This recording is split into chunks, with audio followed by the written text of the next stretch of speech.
Hey everybody, this week's episode of the R&R Show is brought to you by Arcane Wonders. And hello, Ruel. How are you, sir? Good, Richard. How's it going? It's going okay. I am doing all right. I still haven't quite recovered from Dice Tower West convention last week. My voice is on the edge, but hopefully we'll be able to continue our soon-to-be award-winning top 100 games of all time list, I am sure. The definitive list that nobody else can touch. It's been pretty good so far, and I am really excited about what I'm talking about this week. What about you? So am I. It just all the games we've talked about so far, all rock solid picks, and I don't think anyone can fault any of the games that we put on there because, again, like you said, this is the definitive list and just some awesome games, and I'm looking forward to seeing what we're going to be talking about today as well. Cool. All right. But before we get to that, do you have a question for me? I do, and I was just about to say it, but you beat me to it. Really, nothing but the smoothest segues on the internet, folks. Hey, Yep. Richard, what's going on the table there? I see this really cool pagoda thing happening there. What is that? I'm glad you asked, Ruel. This is the wrong button I just hit. This is the correct button. Look, it's Four Seasons from sponsor of the show, Arcane Wonders. And I gotta say, this is probably my favorite game from Arcane Wonders, period. I absolutely adore this game. Both for the components, this is a goods harvesting and then fulfilling resources to score points kind of game. And the way it works is, on your turn, you've always got 5 cards in your hand. And these are sweet, sweet multi-use cards. Absolutely love them. You can use them, put them into play so that you can start working on a beautiful bit of scenery that you're trying to create artistically. Or you can use them to do all kinds of different special powers, most commonly manipulating this tower, or you can use them to get the resources from the tower to your build site. So like if this were my first turn of the game, I might look at this and say, hey, you know what? Okay, I've got 2 of the 3 orange cards I need to make the beautiful orange segue, which is worth a certain amount of points. So I might want to go for those. On your turn, you've got 3 actions. So you might have an action to say, hey, put a card into play. Right? So now I am working on completing this. I need some lumber. I need some greenery. And I might say, these 2 work together. Let's say this is my second of 3 actions. And now, to actually build these, I need 1 of each resource. How do I get those resources? The beautiful, beautiful tower. Let me show you the tower from a different angle because it's so awesome. This thing rotates on multiple levels, and it determines what it is you're going to be able to harvest when you do what I'm about to do. I just randomize things. You normally don't get to do this in game. Let's come back to the overhead view. And so, what do I need? I need 1 of everything. And let's say the tower is looking at me like this, which means I have the option to get some stone and then some water and then maybe some grass, or to come from the bottom up, I could get wood and then grass and water and then stone. But how do I get them? I might play, well, actually, interestingly, all 3 of these cards have the same function, but let's say I had this card instead. I might play this card that says, hey, first, rotate the tower from the bottom and then take everything from the top down. Or this one says, rotate the tower from the second one up and then take everything from the bottom up. And I think this one makes sense. Now, by playing this card, I'm giving up the ability to make this green landscape, and that's not good because I can see there's a green landscape over here. There's a green landscape over here. I might want to do a bunch of set collection and get all these, but you have to make tough choices. I say I'm going to discard this card to rotate the tower from the second level like that, and then start collecting from the bottom up. So what do I get? I get 1 wood, which is what I need. I get 1 greenery, and then I get 2 water. Now, unfortunately, it would have been perfect if there had been 1 water here, because then I would have gotten 1 water and 1 stone. I would have had everything I needed. But that's my turn. My turn is over. On a future turn, because after my turn's over, I say, oh, look, okay, let's go on ahead and refill. I'll grab both these greens so I can start trying to make a green. Oh, and then there's the other orange I need for the end of this. That is literally the one I want. But let's say now on a future turn, you know what? I don't really care about working on this brown one. So I'm not going to use it to have a new work shite. I'm not going to use it to harvest stuff. I'm going to use it for the wagon. And that means I get to transfer stuff. And I transfer, and I transfer, and I transfer, and I was almost efficient enough. I almost got all 4 things done. But as it is, I got 3 things done. This is now built. It was purple, so I moved forward on the purple scoring track, and you want to move forward on all of these tracks. It's hugely important that you do, because if one player really masters one and gets to where the 10 and then keeps on going, your other stuff starts falling backwards as I keep pushing, and you could actually even get pushed off the board. So you've got the strategy of trying to go for one color and outpace everybody, or divide and conquer, have a lot of different colors depending on what it is you're trying to build. But then, of course, you're also trying to create the entire landscapes. And this game is absolutely phenomenal. I cannot stress just how much fun it is. I mean, just this is fun by itself. Playing the cards, trying to manipulate it so you're going to get the right stuff you need. Or if you don't like what you get, you can also be manipulating it to make sure the next player in turn order, well, hey, here's what you've got. Are you happy with that? I don't think so. So you've got that kind of stuff. Because, hey, there are even blank spaces that, I don't get hardly anything. But who cares? Maybe all I wanted was 3 lumber and a stone. And if I built from the top up, this is exactly what I wanted. But the multi-use cards are great. I always love that. The coolest thing about this thing, though, is the really strict, harsh restriction. You can only hold 4 things at any given time. And so although you can expand that with a power up to hold 5 things, and it's all about working with incredibly tight constraints, constantly sacrificing awesome cards to do other things so that you can master the 4 gardens and come out victorious. And oh my gosh, I just love it. Look at this Pagoda. It's so easy to put away, too. It's just, they come apart. You don't have to take these apart or anything. Everything about this game is fantastic. I absolutely adore it. Like I said, our sponsor this week is Arcane Wonders. But regardless of that, you can go back and watch my original run through I did years ago. This was one of the best games I played the year it came out. Absolutely a blast. Yeah, all right. It's a wonderful game. As you can see, a look over my shoulder here, I still have my copy as well. Michelle and I absolutely love Four Gardens. We saw that pagoda at first. We thought, okay, it's a nice little gimmick. No, it's an integral part of the game. Like just figuring out that puzzle of where you're going to turn it. And like you said, I've got to give up this card, which I don't want to do, but I need these resources right now. They're in the perfect position or whatever. So yeah, fantastic game. One of our favorites. And yeah, it's still on my shelf for a good reason. That is wild. We did not coordinate this. You didn't know I was going to be talking about Four Gardens Not today. at all. You had no idea. That's just on your wall because you love it. Well, you know what, folks? You might soon love it as well, because one of you lucky viewers is going to get a chance to win a copy of Four Gardens sent to you by Arcane Wonders. And how do they win, Ruel? How you win, folks, is you're going to watch the show, and one of us is going to say the secret word at some point during the show. And what you're going to do is take a note of what game we're talking about when we see the secret word, and you'll send us secret word, which, as you can see down there, is cruise. Cruise. When one of us says cruise, you will send the name of the game, not cruise, the name of the game, to in an email to contest@rahdo.com. So again, the name of the game that we're talking about that time, contest@rahdo.com, and you'll be entered to win from our sponsors, Arcane Wonders. Yeah, if I didn't already have one, I'd be very jealous that one of you is going to win and I wouldn't have it. But just absolutely adore this game. This one is not leaving our shelves ever, I don't think. Yep. Such a great game. That's It's a little on the abstract side, but it's just so deceptively simple. It seems, Yes. you just play 3 cards. But oh wow, great stuff. So one lucky winner, listen for one of us to say the word cruise, and then, as Ruel said, right down at the bottom, contest@rahdo.com, send that email out, and we will do a drawing a week from today. So you have until March 22nd to get your entry in. If you're watching this on March 23rd, I'm sorry. I still recommend the game highly, though. But maybe better luck next time. But that is it, folks. We have, gotten business out of the way, and so now we can go to pleasure. We are continuing our top 100. Are you ready, Ruel? How's it looking for you? I'm ready. It's looking great, and I'm good to go. All right. And we're doing 70 to 69, I believe, now. Is that correct? Or 61? Is that where we are? 70 to 61. Yes, we are. Yes. Yep. So we're about a third of the way in, and we're going to start things off with 70. I'll put that on the screen here. Please Our number do. 70 game of all time, top 100 games is, and why didn't this? Oh, I got to press the button. That's what I got That'll to do it every time.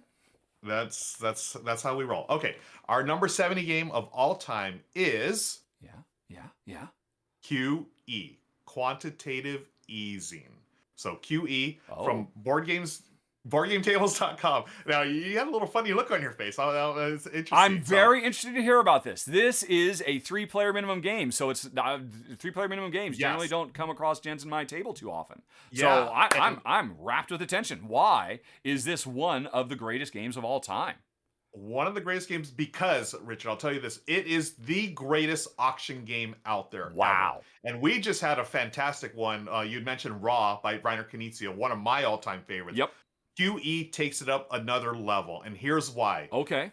QE, it's a economic term based called quantitative easing. It's so I don't know anything about economics. All I know is how to barely balance my checkbook. But there's this thing about where countries will print their own money, and there's a way to battle inflation and so forth. This is a game of your different countries trying to grab different industries, and you're going to do that by bidding on the different industries. Now, here's the thing that makes this so interesting. Richard, you have absolutely no limit to what you can bid. If you want to bid $1, that's fine. If you want to bid $1 billion, that's fine. Because you're the head of the country, you're the head of the treasury, you're printing your own money. So whatever you want to bid is what you bid. And then you go through the rounds, and what you're trying to do is bid on the different industries. And at the end of the game, it's a little bit of set collection. And here's the really cool twist, which I think Mr. Knizia or Dr. Knizia would really, really enjoy, is the player who spent the most money has automatically bankrupted their country. They automatically lose. So it's the next person who will be the winner. Wow. The next person up. Yeah, so it's absolutely fantastic. It was a huge hit with my gaming group, and it's one of those games that gets better as you play it with the same group, because then all of a sudden it's all this meta that starts going on. It's like, oh, Ruel's playing. We all know he's going to bid $3 billion on this thing. I was like, oh, my buddy Daryl's playing. We know he's going to bid like 1,000 on this. So it's got a lot of meta gaming going on. It's just, gosh, just that simple touch of you could bid whatever you want. It's just so awesome. And that's why it's our number 70 game of all time, QE. It makes sense. I remember now. I didn't remember the name of it, but I remember Tom Vassell talking about this and raving about it. And this has always been one of those, if I ever get a chance to play some 3-player minimum games, this is definitely on my list, and you have just cemented it. This is the first time I ever heard about that. Yeah, just bid whatever you want. Bid $5 billion. That's okay. Yeah. I'll raise you. I'll see you $6 billion. That's mind-blowing to me.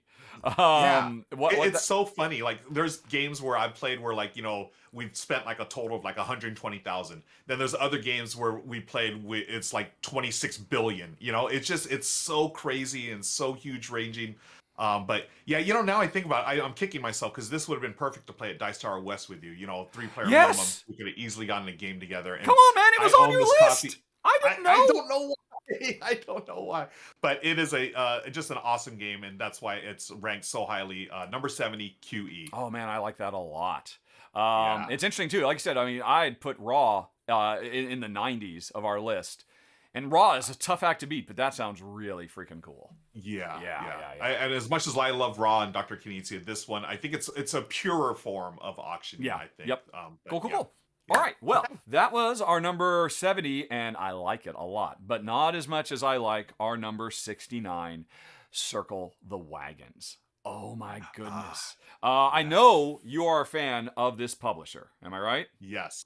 Button Shy is the jam. Oh yeah, they are a publisher that specializes in basically micro games that you can literally put in your wallet or your back pocket. They even have this special packaging thing. It's not a box; it's more like a soft wallet-like container, so you can just take these games and bust them out anywhere. I have played several of their games, and as far as I'm concerned, this is their best. It is a brilliant, what's it called? I don't think there is a term for these kinds of card games where you're drafting cards and then laying them down on top of other cards, beneath other cards, to try to create patterns. I like to call it like card patchwork or something like that, because you're like, or quilting, like you're putting all these pieces together.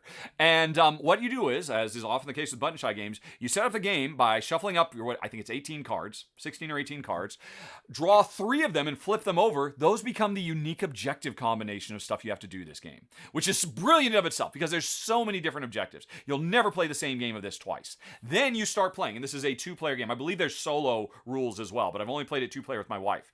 And it's a time track game because I can see, minor cards are really important this turn, and there aren't very many of them amongst the remaining cards. Oh no, what am I going to do? Well, you can just go ahead and grab any card that's literally circling the main portion of the board. It's the circle of the circling the wagons. It's like all the wagons have arrayed themselves around the 3 objectives at the start. So you can go ahead and grab anyone you want, but every card you skip over that to get the one that's perfect for the scoring, you're giving to your opponent. And so the tension in this game is so high of constantly trying to figure out how bad do I want this? How much will it hurt me if, Ruel, I give you these 3 particular cards so I can grab that 4th card? I can't do it. But if I jump 2, then I know you're going to go on ahead and grab that. And we can both see how important it is. And this game takes 10 minutes. And it's just nonstop, agonizing tension from start to finish as you're slowly building up. You can't necessarily achieve all 3 objectives, but you can see what I'm going for. I can see what you're going for. There are no secrets in this game, and it's absolutely brilliant. Super lightweight, I guess maybe it's kind of a shame that you can't play it at higher player counts. It's not a problem for me and Jen. And as I understand it, it's a very satisfying solo game as well. So number 69 on the list. One of the many, many greats from Button Shy Games, Circle the Wagons. Yeah, brilliant game. I love all their designs, and like you said, for a 10-minute game, it packs such a huge punch, and I absolutely love all their games. I think if I'm not mistaken, Danny Devine might be one of the designers of Circle the Wagons, and he's done a bunch of great stuff, including Sprawlopolis, Agropolis, which are also Button Shy games. So good, and yes, super puzzly, and oh my gosh, I love Button Shy games. Great choice. All right. Very nice. Okay. But let's move on to our number 68 game. Let's do that. This one, I feel like this is a little of a underrated game, and I'm glad to see it on the list at number 68. It is Ethnos. This is, yes, Ethnos from Simon or Kaman or Cool Mini or Not, whatever you want to call them, whatever they're going by these days. This surprised me because this really called for, I feel like, it called for like all the miniatures that Cool Mini Not usually does, and they decided to go away from that and just give us a map with like these little tokens. But the gameplay is awesome. I describe it as Ticket to Ride meets Blood Rage. You take those 2 things, mashing them together, and you got Ethnos. Because the gameplay is so streamlined. You're just drawing cards like Ticket to Ride. You're drawing and trying to play sets of them. And whatever set you play, you're going to go and invade that area. This is an area majority game. So yes, there is conflict. So this is not a peaceful game. You are fighting over these different areas. But it's done so brilliantly. You're adding all these cards. You're playing them. Each little tribe that you play will score points depending on how many you do, and then the different tribes have different abilities and scoring mechanisms. It's so brilliantly done, and it's so quick to play, and it's one of those, I would consider a Gateway Plus game, because it's easy to learn, but then Plus because there's a lot more strategy and depth to it than you think it is, that it would have. And also because all the different factions, there's plenty in the game. I think there's like a dozen. You only you randomly like pick 6 of them and play the game. You do 3 ages, you score up who has the most points, who has the most area, and that's your winner. Ethnos, always wonderful, and here's the great thing about it. It plays well at 2. I like it better at higher player counts. It plays up to 6 players, and I've never had a game longer at 6 players than maybe like 60, 70 minutes. Wow. It's snappy and quick. So if you have one of those game nights where you have a few more players than usual, Ethnos is a winner. That's why it's our number 68 game. Yeah, I have never heard anything but rabid praise for this game. And it's interesting you said right up front that it kind of flies under the radar. I think this game makes pretty much everybody's top 10 overlooked, right? Yeah. And it's because, this is not what you expect from Simon. And it's really interesting that Cool Mini or Not, they're known for something, and they really, what can you say, exercised restraint in a way that they have never done before. Because, this could totally be full. I mean, it could have been a bigger map with cool miniatures and all kinds of stuff. Yep. Now, to be fair, one thing I've always salivated over is the art on the cards from John Howe, who is like the premier Tolkien Lord of the Rings artist. he did all the concept art for the movies and whatnot. So it's the board itself is a little plain, but they did not go cheap on the art at all. So good choice. That is definitely. I mean, obviously, I'm not an area control kind of guy, but this does feel like one of those bucket list style games that you gotta play it before you shuffle off this cardboard coil that we find ourselves on. Yeah. Yeah, highly recommend. Okay, good call. You are definitely coming at me with stuff that I must play in a big way today. All right, cool. Well, the number 67 on the list, I think is definitely a must play as well, although it's going to be harder for most folks to do it because number 67 is Glory to Rome. Oh, yeah. Yep. And of course, the Glory to Rome is arguably the greatest modern designer card game there is. From designer Carl Chuduk, originally published by Cambridge Game Factory. And the problem is, it is long out of print. Long out of print. And the rights for it are all kinds of tied up, and publishers for years have been lining up around the block saying, look, we want you to reprint this game and give it a lavish reprint with art from Vincent Dutray or somebody like that. And we just, nobody can get their hands on it. And it's such a shame. It is a grail game for so many players, and I will never get rid of my copy I've got. But what is it? Well, it is set in ancient Rome, and we are trying to rebuild the city after catastrophe. And this is interesting. These days, we've had recently, a few years ago, Terraforming Mars, and then more recently, Ark Nova. And it's like there's this rise of the gigantic brick of cards, all of them unique, all of which do amazing things. You never know what you're going to get every time you play. Glory to Rome started that.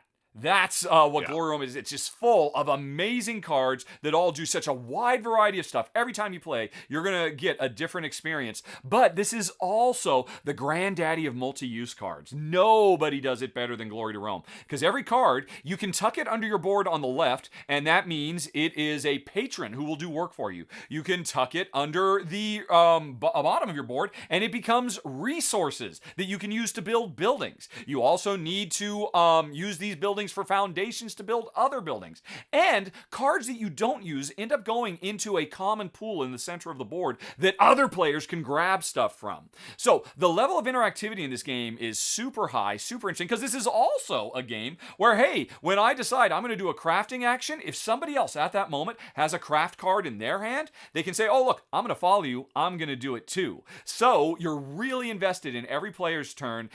Players are constantly, creating the resources you need to pursue your own goals, and every time you play, there's such a huge variety of cards that you will be exposed to as you are racing to find Glory to Rome. It's absolutely phenomenal. One of the best card games of all time, and one of the great tragedies of the board game industry that it is all but impossible to get your hands on these days. I thought about not putting it on the list, quite frankly, because it felt like it was kind of cruel, but I can't deny it's great. Glory to Rome. Yeah.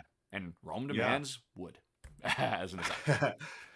Yeah, I mean, regardless of the print status, it's still, one of the greatest games of all time. And from what I understand, like the rights to it are never gonna get resolved. Yes, I think apparently. It's just like a bitter battle, and it's just one of those things that'll never be reprinted. But luckily there are, if you're willing to pay the big bucks, they are out there. And luckily, like for myself, someone that doesn't have the budget to get his own copy, I have friends that have copies that I can easily access. So that's the lesson, folks. If you can't buy it, then make friends. Who have somebody out there has got it.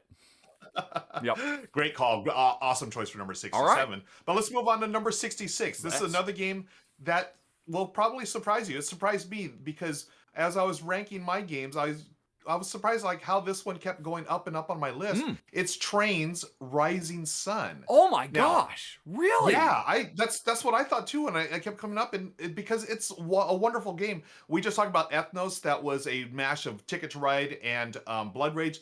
Trains is a mashup of Ticket to Ride and Dominion. Mm-hmm. It's a deck building game, but it's got a board. And as you play along here, you are building train routes in Japan. And it's, you try to connect these different stations, and you're building it using your deck that you've created. And what's really interesting too is that they have this, I forget, I think it's called trash or garbage or whatever, that clogs your deck. So, Yes.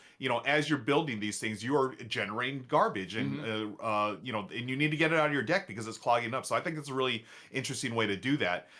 Like Dominion, you have the standard decks. It's literally the first game, Trains, is literally all the Dominion stuff transferred over into a train theme. Yeah. But Rising Sun takes it to the next level where it adds some special trains that are different than the base game, and also different abilities, and I think goals as well. You want to connect certain routes. Michelle and I love this game at 2 players. Now, here's the thing. It can be a little cutthroaty.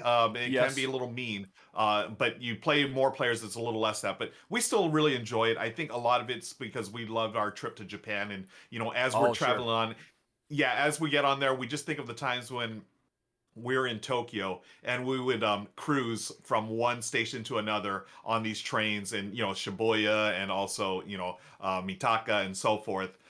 It's a wonderful mashup of 2 of my favorite things, Ticket to Ride and Dominion. That's why it's our number 66, Trains, Rising Sun. An excellent, excellent choice. And I believe this is the game where the world first really became aware of Japanese designer Hisashi Hayashi, right? Might not have been his first published design, but this is the one that put him on the map. And, he has been nothing but a design superstar ever since then with, Yokohama and so many other great games. Yeah. And, I agree. This is the answer to the question. Well, I really like Dominion, but I wish it was a board game.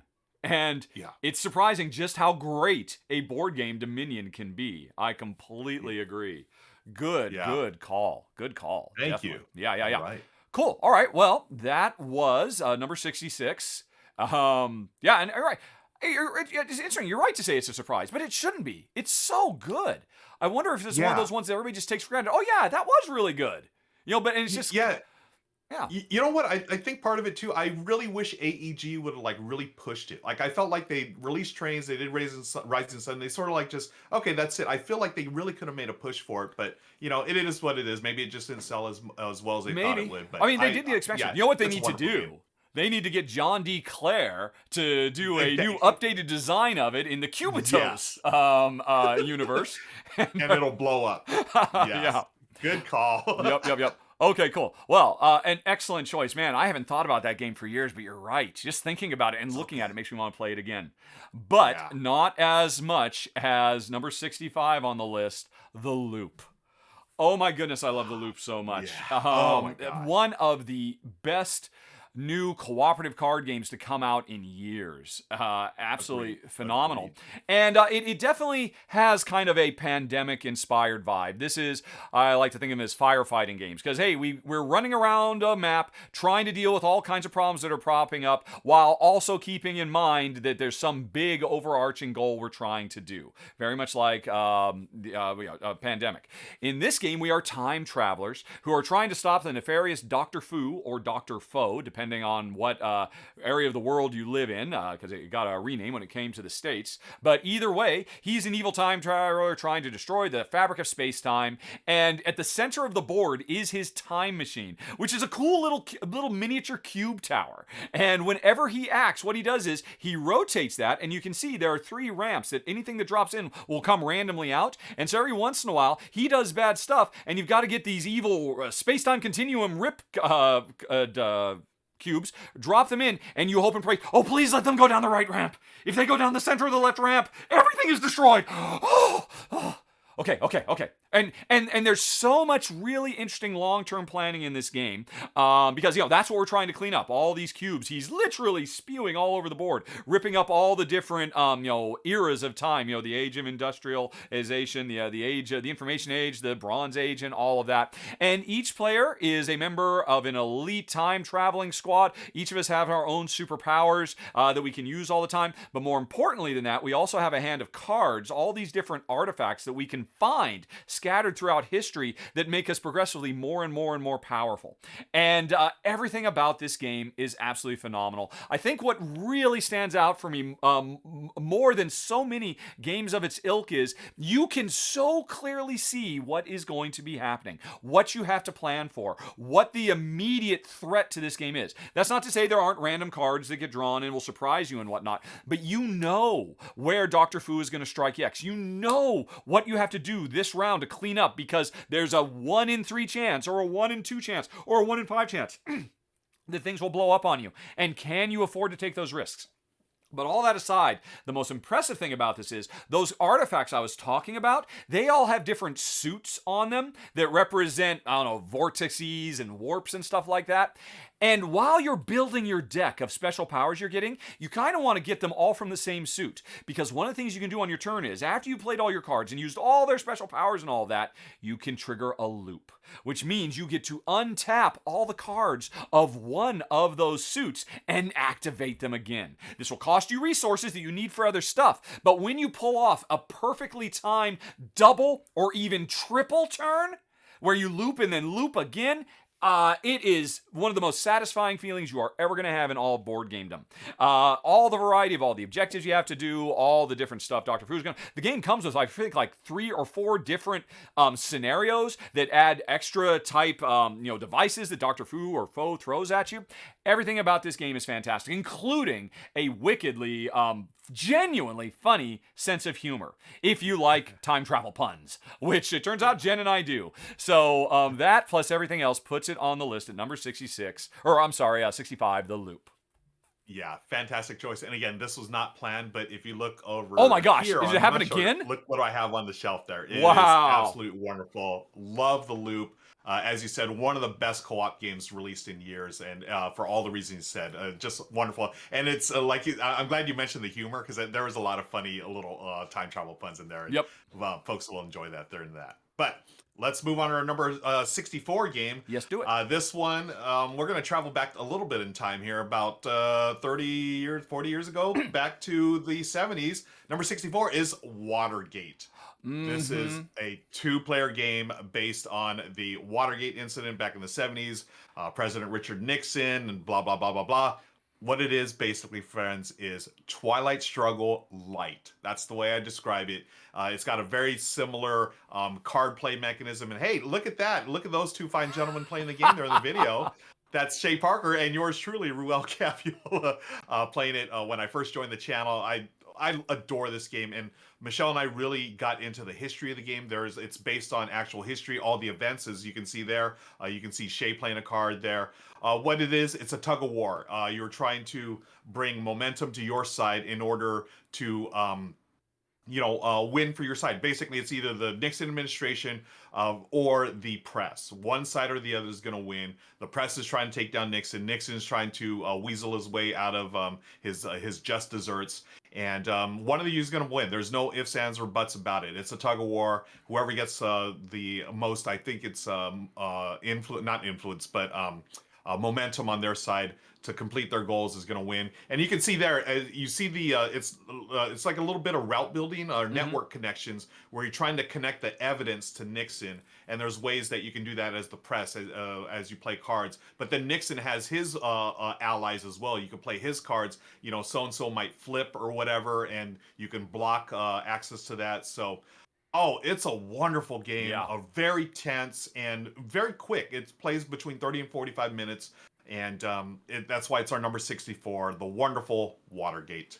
I agree. If Ruel has piqued your interest about this at all, I strongly suggest do a Google search for Rahdo Watergate. You will not find anything illicit there. Instead, you will find that run through where Shay and Ruel faced off. It's a quick 45-minute long video, and you played all the way to the end, and it was nail biting right up to the end. I will not spoil who won, but man, if that video does not identify and articulate just why this game is so beloved among 2-player head-to-head gamers. Yeah. Good call. Fantastic game. All right. I like it. Yeah.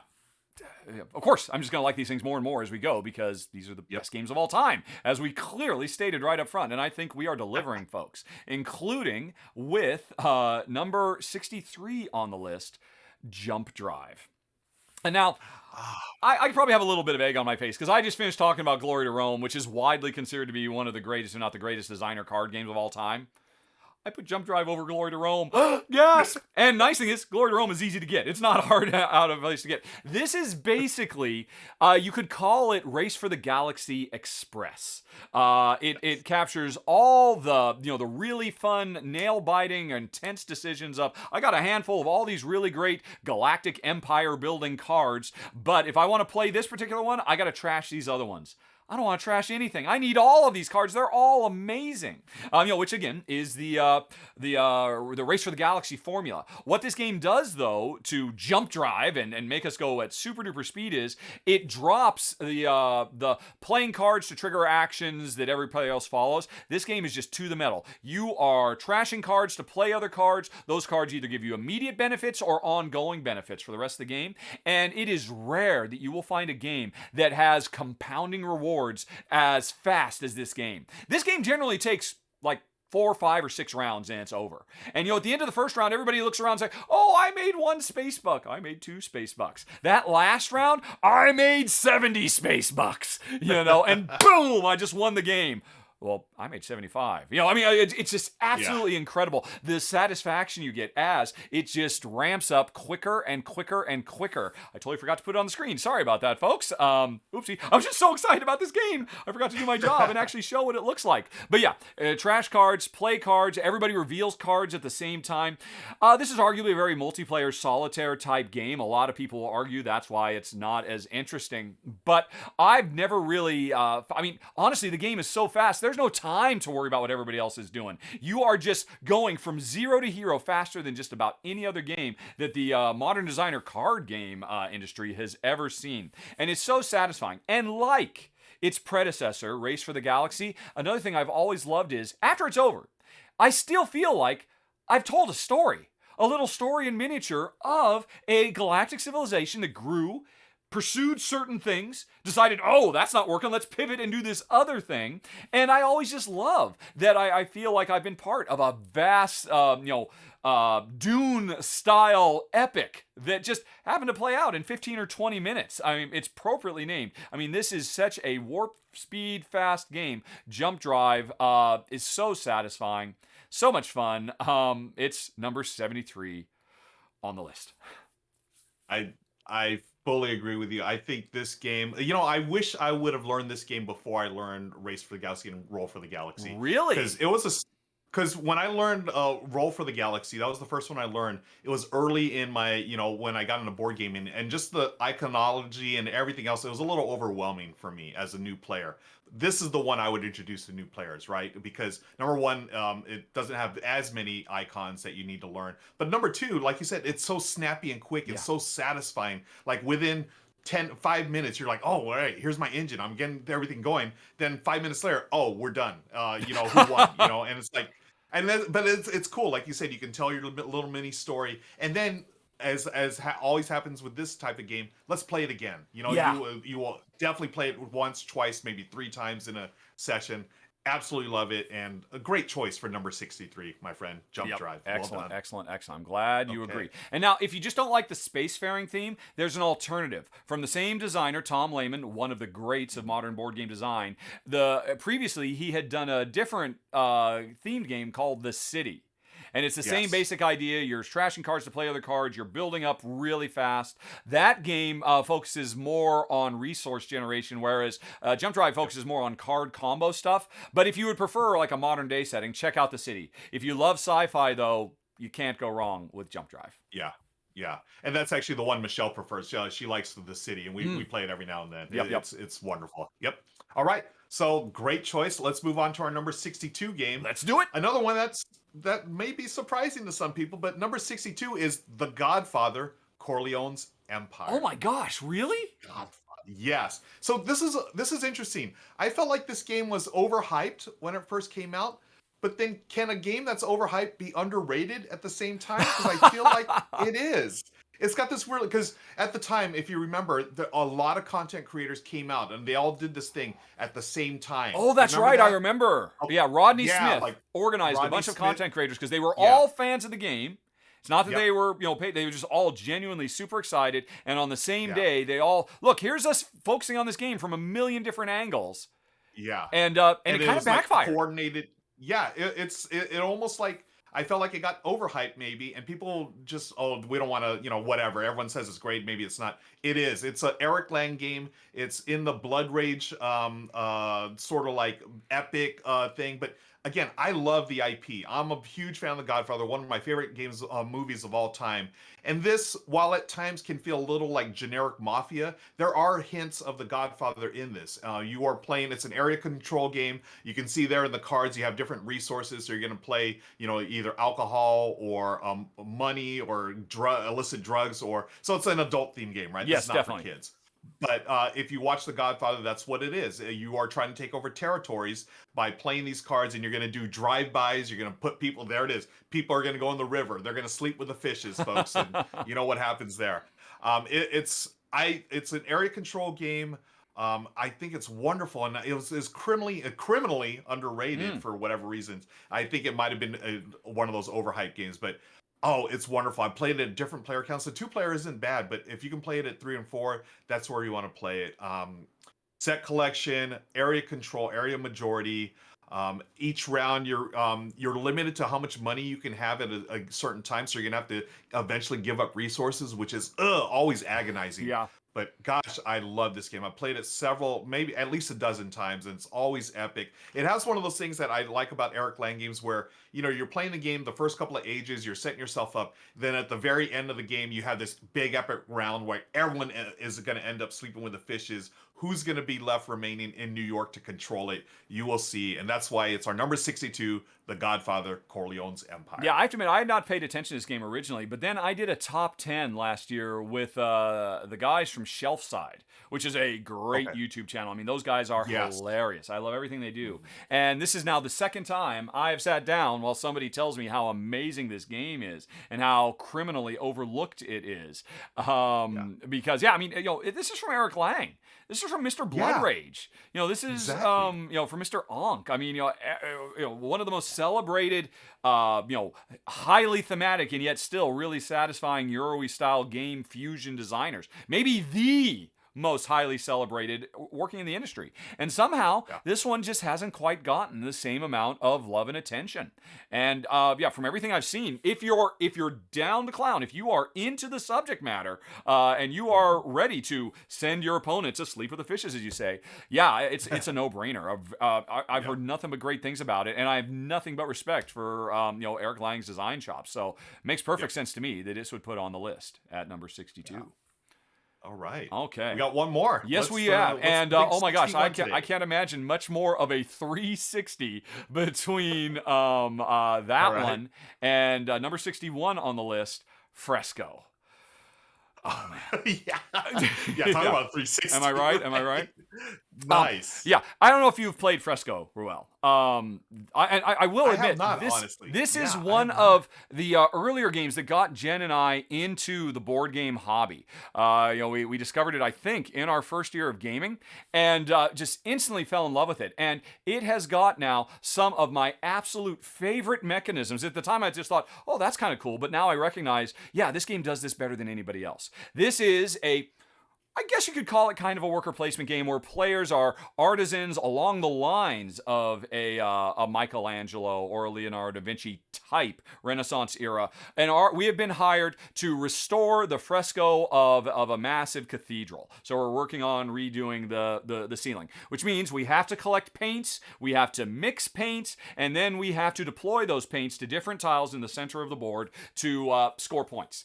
And, from what I described, it sounds so simple, but this is a really rich and interesting game. And what I like most about it is how thematic it is as a Euro, because you really do embody the life of a Renaissance era painter. The first thing you do every morning, there's kind of a sort of auction or a timing draft where players are deciding, how early do I get up in the morning? It has that level of detail into lives because the earlier you get up, you'll be able to get to the market sooner than other players and get the best deals on the paints you need. You'll be first to the cathedral so you can work on the most lucrative sections of the ceiling. But if you got up that early, you're also the grumpiest player, and you are not going to be able to get as much done that turn.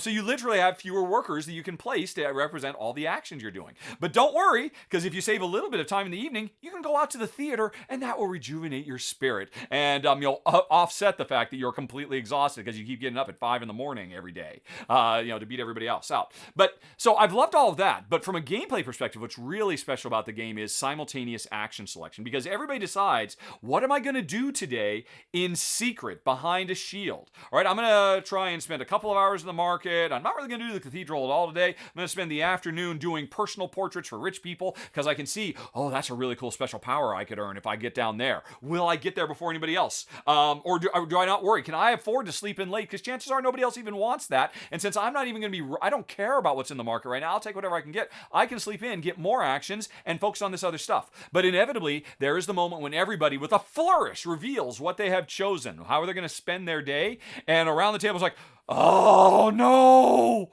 you're getting there. Oh, okay, I didn't think you were going to go there. Oh, and it's just wonderful. I mean, because the best laid plans, always fall apart when you run into the enemy. I totally mishmashed and butchered a couple of different quotes there, but you get the idea. It's really incredibly satisfying. One of the most thematic Euros that has ever come out.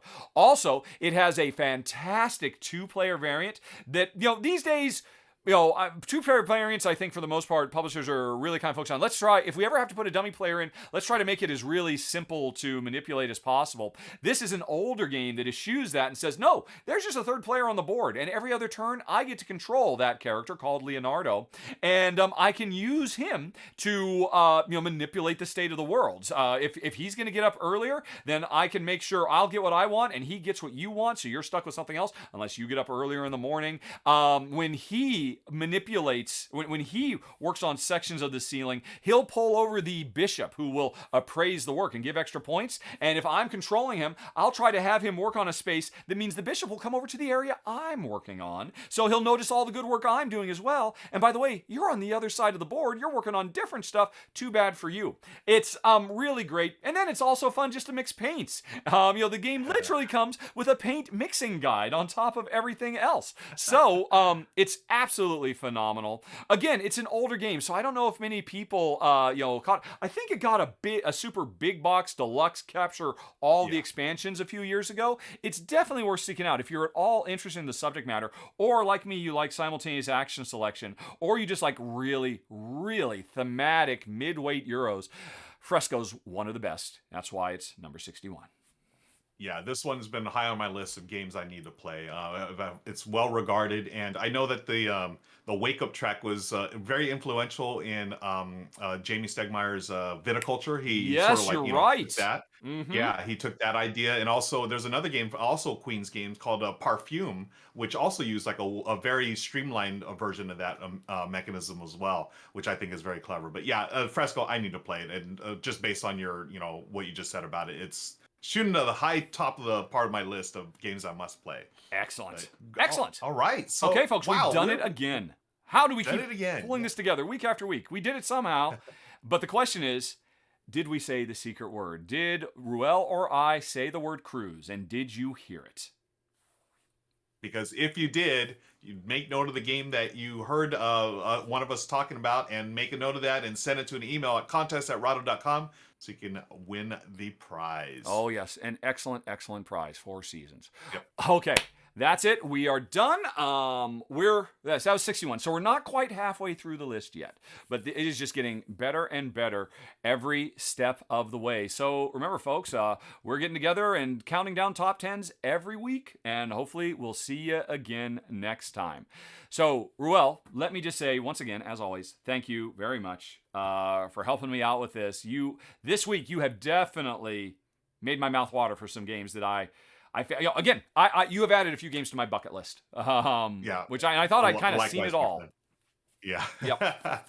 That's the great thing about this list, because we don't know what exactly is going to show up here, but we know it's going to be good. So Yep. yeah, I'm ready to play some games as well. But thank you. The pleasure is all mine as always, my friend. Cool. Well, thanks, Ruel. Thanks, audience. And in closing, of course, thanks to sponsor Arcane Wonders. Have a very, very nice day, everybody. Talk to you later. So long. Bye-bye.